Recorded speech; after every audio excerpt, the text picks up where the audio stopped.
PDDRCS a un nouveau animateur. Voici son plus grand défi à relever. Mesdames, Messieurs, voilà donc ce qui résume l'actualité du jour. Bonjour et merci de nous suivre de partout.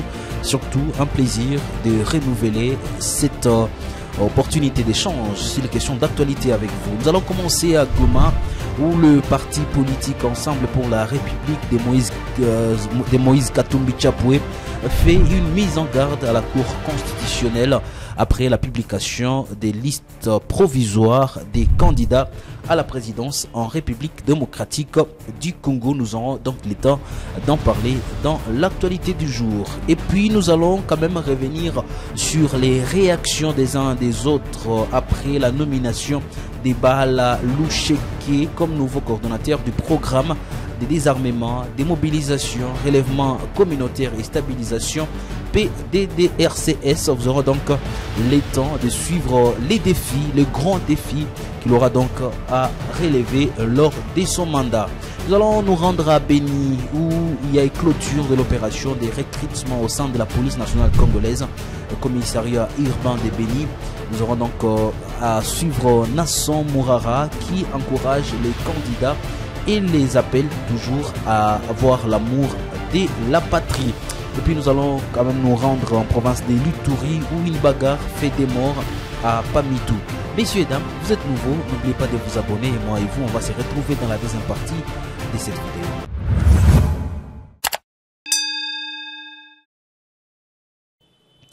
Dans une activité animée, c'est vendredi par certains membres du parti politique Ensemble pour la République. Cette plateforme politique de Moïse Katumbi fait une mise en garde à la Cour constitutionnelle après la publication des listes provisoires des candidats à la présidentielle.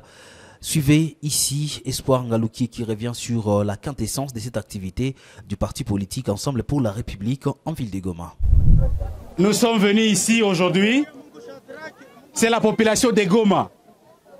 Nous avons deux messages essentiellement. Et le dernier qui sera un bonus à ce régime finissant.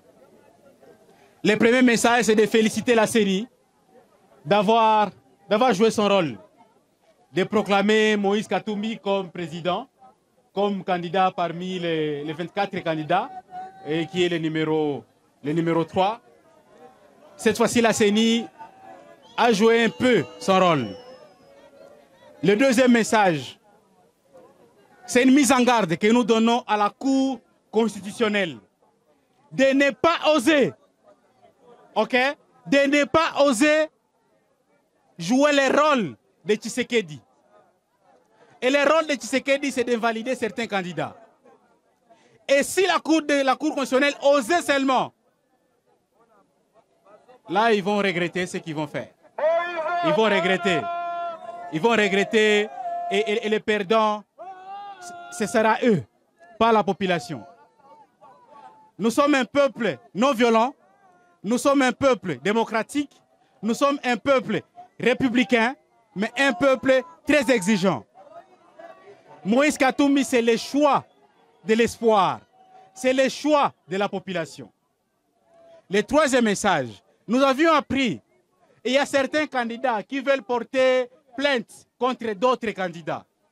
Ce sont des candidats de pacotille. Ce sont des candidats qui sont manipulés par les régimes en place. Et la Cour constitutionnelle, si elle ose, malheureusement, cette Cour va brûler ce pays. Et nous ne sommes pas prêts de jouer ce rôle.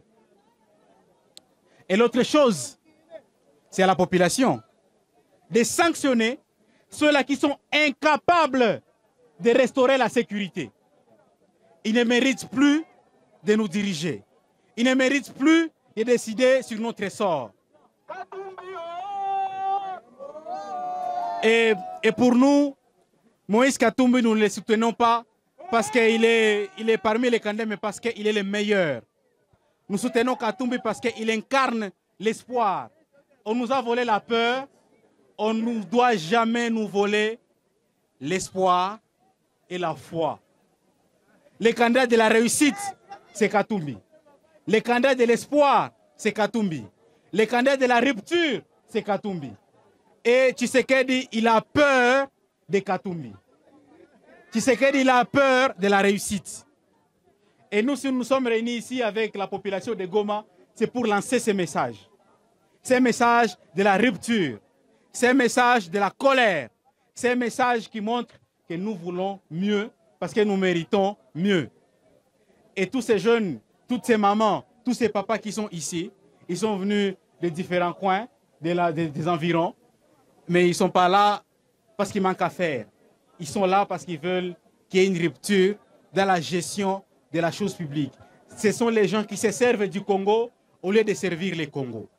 Bahala Loucheke, nommé nouveau coordonnateur du PDDRCS depuis donc hier dans la soirée. Celui-ci remplace Tommy Tambo Ushindi, contesté jusque-là par les organisations de la société civile et mouvements citoyens pour son passé dans la rébellion du 1-23. Quelle lecture et pour quel défi le nouveau animateur du PDDRCS aura donc à relever? Ici, je vous propose de suivre la réflexion d'Eli Fofazili Kimwanga qui a répondu à nos questions. Les défis sont énormes. Ça d'abord, il faut qu'ils s'entendent à ça parce que qu'ils ne puissent pas faire comme son prédécesseur. Et la première des choses, il faut approprier d'abord la population au moins ces programmes-là. Que chaque jeune, chaque citoyen congolais, chaque habitant du Nord Kivu puisse comprendre qu'il est grand temps qu'on laisse les armes. On doit taire les armes et faire même l'apologie de l'agriculture. Aujourd'hui, on sait dans notre province, dans notre pays, pour avoir une place dans la communauté, il faut avoir l'arme, il faut avoir tué pour se faire de l'argent ou se faire une santé économique quelconque. Et nous demandons à ce que ces programmes-là soient appropriés, soient réappropriés par la population, que chacun de nous puisse se sentir acteur dans ces programmes, sensibilisant comme nous ne cessons de les sensibiliser chaque fois. Nous appelons les autres jeunes à embrasser d'autres carrières et à ne pas se faire manipuler comme nous sommes en train de le voir aujourd'hui. Mais je pense que c'est encore trop risqué.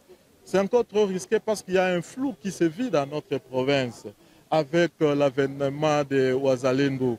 Tous ces gens, ces chefs rebelles, tous ces seigneurs de guerre aujourd'hui se font passer comme des Wazalendo. Et c'est là prise, n'est-ce pas? Ça fait peur, ça nous fait... on se demande, après cette guerre ici, que vont devenir ces Wazalendo-là. Parce qu'un Wazalendo qui a pris les armes pour protéger son pays ne peut pas demander une contrepartie à la République. Ne peut pas demander à la République de faire de lui un colonel ou un général. Nous avons pris les armes pour protéger nos terres, et c'est-à-dire, après cette guerre d'agression, nous allons remettre pacifiquement les armes sans rien attendre parce que nous allons remettre le Congo entre les mains de nos FARDC et qui vont continuer à nous sécuriser. Toujours parce que nous parlons des informations des Goma, l'organisation La Bénévolence à Grand Lac a organisé vendredi au chef-lieu de la province du Nord Kivu un dialogue national en faveur des acteurs politiques et socioculturels de la province du Nord Kivu sur la lutte contre les discours de haine et la campagne précoce en cette période électorale. Ces travaux qui ont réuni 70 acteurs offrent une tribune aux parties prenantes de faire les diagnostics réels de la situation dans la province. Et puis rendons-nous à Béni à présent, clôture de l'opération des recrutements au sein de la police nationale congolaise, commissariat urbain de Béni. Ils sont au total 411 candidats, dont 58 filles qui se sont fait enrôler pour servir la nation sous les commandements de la police. Des diplômés, licenciés et sans niveau d'études ont tous dit oui de s'engager pour la sécurisation, pour sécuriser la population et leurs biens. Sous la pluie, à 6 heures de ce vendredi, les candidats ont été nombreux à prouver leur détermination par les exercices physiques et chanter des chansons pour montrer le moral. Le porte-parole de la police Siat urbain de Béni, Nasson Mourara, encourage les candidats et les appelle à l'amour de la patrie. Ici, je propose de suivre en image cet élément que nous a envoyé notre permanent à Béni, Isaac Biningeve.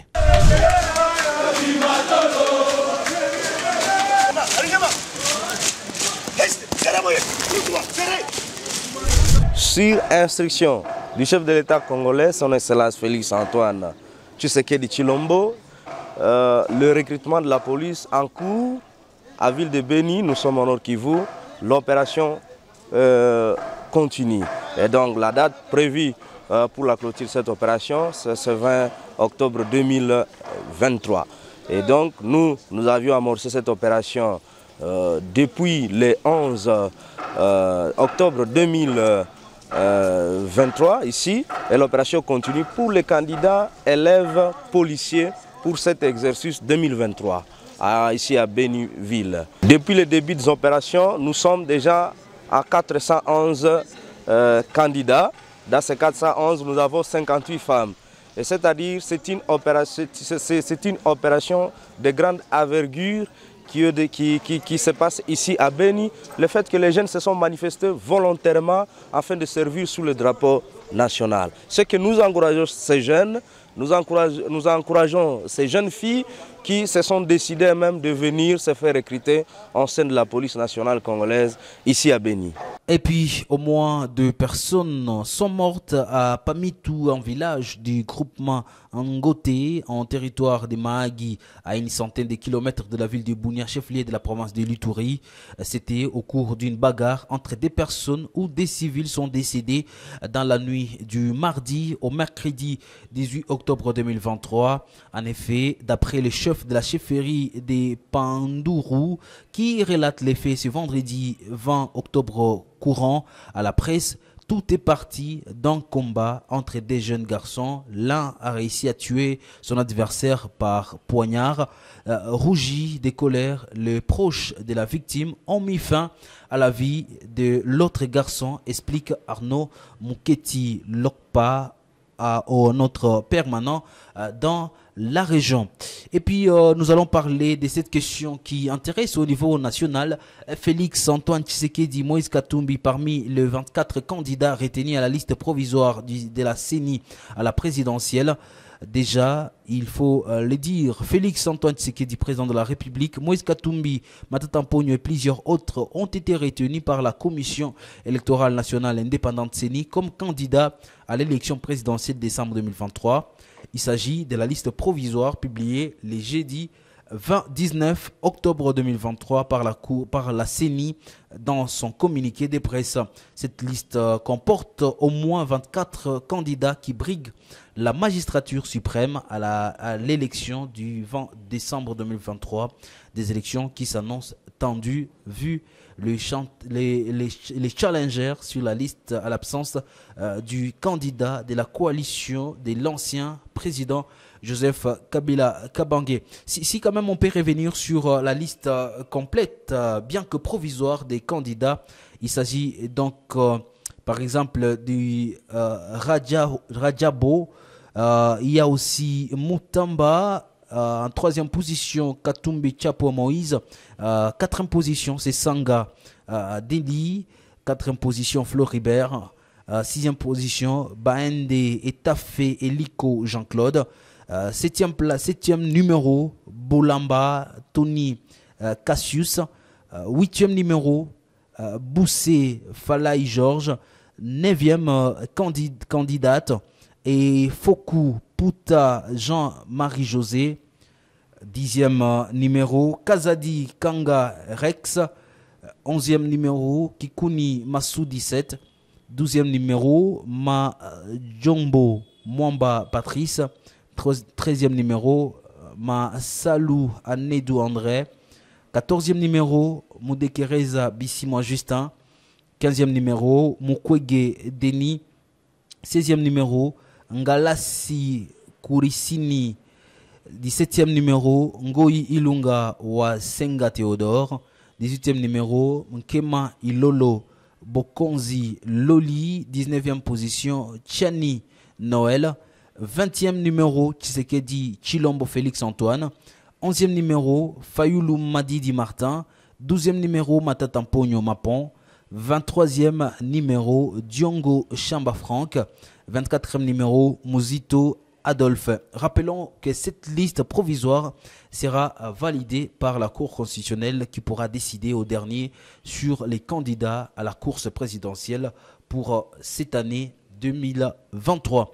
Et c'est par là, mesdames, messieurs, que nous allons finir l'actualité du jour. Pour être à la ligne de l'actualité, rendez-vous sur le site de Kivu Morning Post, le www.kivumorningpost.cd. Moi, je vais vous retrouver très prochainement pour un autre numéro. D'ici là, portez-vous bien.